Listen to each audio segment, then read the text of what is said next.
know it's just before 6 o'clock. It's on a Thursday. It's the 14th. It's been a nice cool day. Just want to give you a little update on what we've been doing.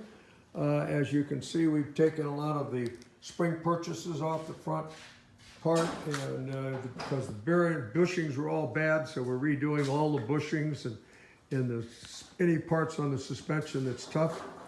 Made the new shields here for it, the old rusty crappy ones that we used for tin plates, and here's what we're doing. We're rebushing and everything that needed it is being done.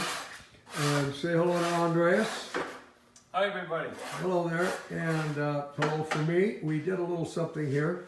We put up a shelf here, which was really sorely needed, to put on our bits and pieces and keep them in one place and keep them off the floor so we're not kicking them around all the time.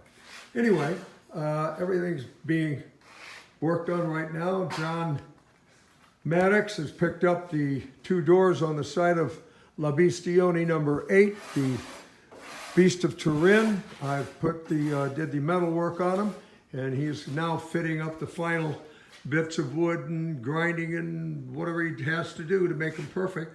Just to show you, this is the shop again, and then this is the little 1916, or what actually Andreas thinks it's a 17 truck, because it's not the same as a manual. A friend of mine lent me a manual for a 1916 REO, and which is what this was supposed to be, with just subtle differences.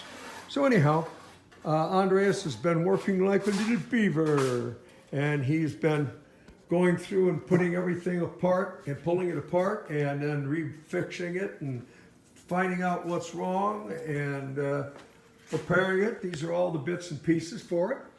So anyway, this is what we're doing, and it'll soon be time to sell some cars in Saudi Arabia. So anyway, see you soon.